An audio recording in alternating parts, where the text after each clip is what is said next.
Political modernisation का मतलब है जब चेंज आता है या फिर कुछ ट्रांसफॉर्मेशन होती है पॉलिटिकल कल्चर में। उसको हम कहते हैं पॉलिटिकल मॉडर्नाइजेशन। पॉलिटिकल कल्चर की मैंने एक वीडियो डाल रखी है पहले, इसका मतलब क्या होता है उसमें समझाया गया है। सबसे पहले हम पॉलिटिकल कल्चर को पढ़ेंगे, उसके बाद ही हम इसको पढ़ सकते हैं। तो इसलिए पहले वो वाली वीडियो देखें। तो इसमें जब चेंजेस आता है पॉलिटिकल कल्चर में, किसी भी पॉलिटिकल कल्चर में जब चेंजेस आता है वो सोशल होते हैं या फिर फिजिकल होते हैं उनके एनवायरनमेंट में, उस चेंज को हम कहते हैं कि पॉलिटिकल मॉडर्नाइजेशन हुआ है। उसके अंदर psychological, social, political, economic, cultural, intellectual और डेमोग्राफिक जब चेंजेस होते हैं किसी पॉलिटिकल कल्चर में, किसी कंट्री के, उसको हम बोलते हैं पॉलिटिकल मॉडर्नाइजेशन। सिंपल शब्दों में कहीं तो changes in social and physical environment of a particular political culture of a country. Characteristics of political modernization, ऐसे क्या तत्व हैं या कैरेक्टरिस्टिक्स है जिसे हम कह सकते हैं कि वहाँ पे पॉलिटिकल मॉडर्नाइजेशन है। जहाँ पे लोग लेटेस्ट टेक्नोलॉजी का यूज़ कर रहे हैं वहाँ पे हम कह सकते हैं पॉलिटिकल मॉडर्नाइजेशन है। जैसे कि जो फील्ड्स हैं, जो खेत हैं, अगर वो ट्रैक्टर से या फिर कुछ मॉडर्न मेथड से वहाँ पे एग्रीकल्चर हो रहा है या फिर बहुत अच्छे खासे हाउसेस जो हैं वो बनवा रखे, तो हम कह सकते हैं कि वहाँ पे पॉलिटिकल मॉडर्नाइजेशन है।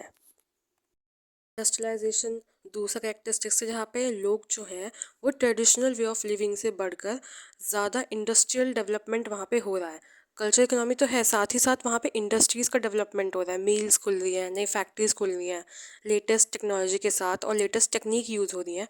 तो वहाँ पे हम कह सकते हैं पॉलिटिकल मॉडर्नाइजेशन है।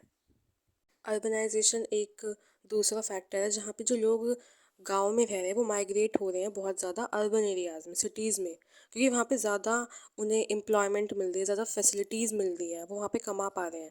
तो ज़्यादा से ज़्यादा माइग्रेशन हो रहा है विलेजेस टू सिटीज़ या towns. Increase national income and per capita income, जाहिर सी बात है एग्रीकल्चर वहाँ पे सिर्फ और सिर्फ एग्रीकल्चर से नेशनल इनकम नहीं बढ़ती, बल्कि उसमें और भी फैक्टर्स हैं जैसे इंडस्ट्रियल ग्रोथ, इनकम जो बढ़ रही है उसमें वो भी आता है।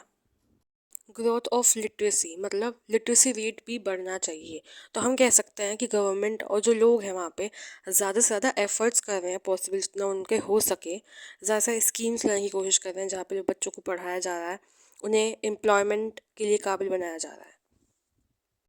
मास मीडिया भी यहाँ पे कैरेक्टरिस्टिक्स है जहाँ पे डिजिटल मीडिया और बाकी के न्यूज़पेपर्स, ब्रॉडकास्टिंग जहाँ पे प्लेटफॉर्म्स हैं, उनका डेवलपमेंट जहाँ पे देखा गया तो हम कह सकते हैं वहाँ पे पॉलिटिकल मॉडर्नाइजेशन हो रहा है।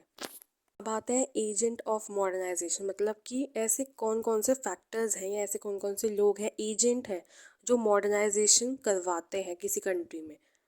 तो सबसे पहला आता है यहाँ पे कॉलोनिज्म।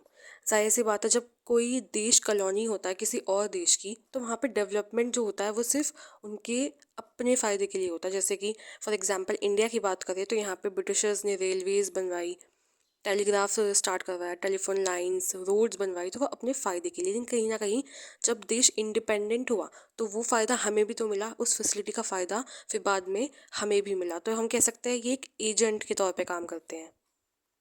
एलिट्स एलिट्स भी एक एजेंट मतलब एक मीडियम के तौर पे काम करते हैं। एलिट्स को हम कहते हैं creamy layer of a society. किसी भी समाज की एक क्रीमी लेयर को हम एलीट कहते हैं। जो अमीर होता है जैसे बिजनेसमैन हो गए, बहुत सारे जो बड़े बड़े ऊपर पद पे हैं हम उनसे भी एलीट कह सकते हैं। तो वो स्कूल सेटअप करते हैं, कॉलेजेस सेटअप करते हैं, एजुकेशनल फील्ड में आते हैं, तो कहीं ना कहीं उनका भी इसमें एक योगदान होता है। मिलिट्री लीडर्स, जैसे कि मैंने सबसे पहले वाले एग्जाम्पल में बताया कि कॉलोनियलिज्म से भी मॉडर्नाइजेशन होता है, ऐसे मिलिट्री लीडर्स को भी हम कह सकते हैं। वो पावर कैप्चर करते हैं अपने फ़ायदे के लिए, लेकिन कहीं ना कहीं वो मॉडर्नाइजेशन को भी बढ़ावा देते हैं, भले ही वो अपने फ़ायदे के लिए क्यों ना हो। पॉलिटिकल पार्टी भी एक एजेंट के तौर पे काम करती है क्योंकि वो एक स्पिरिट डेवलप करती है लोगों के बीच में, देश प्रेम की, और एक सेकुलर आउटलुक होता है लोगों के बीच में उनका। इसका मतलब है कि जाहिर सी बात है एक मॉडर्न माइंड सेटअप वो लोगों के बीच में लाती है और लोगों का माइंड को ट्रेडिशनल वे ऑफ थिंकिंग से हटकर एक मॉडर्न वे ऑफ थिंकिंग में लाती है। सेकुलरिज्म जैसे हो गया, देश प्रेम की भावना हो गई, तो मतलब एक मॉडर्न थिंकिंग को लाने वाले पॉलिटिकल पार्टीज़ के ही लोग होते हैं। ब्यूरोक्रेसी भी एक एजेंट है मॉडर्नाइजेशन का क्योंकि वो प्रोग्राम्स को इम्प्लीमेंट करता है, डेवलपमेंट प्रोग्राम्स को इम्प्लीमेंट करवाने का काम है ब्यूरोक्रेसी का, क्योंकि वो इम्प्लीमेंट करवाते हैं, जाहिर सी बात है तो वो बहुत बड़ा रोल प्ले करते हैं, क्योंकि कहीं ना कहीं उनमें नई कुछ बात होती है, कुछ ज़्यादा थिंकिंग उनकी मॉडर्न होती है, तो एक एजेंट के तौर पे वो काम करते हैं। तो ये था पॉलिटिकल मॉडर्नाइजेशन का टॉपिक। अगर आपने पॉलिटिकल कल्चर नहीं देखा तो उसे भी जाके देखिए।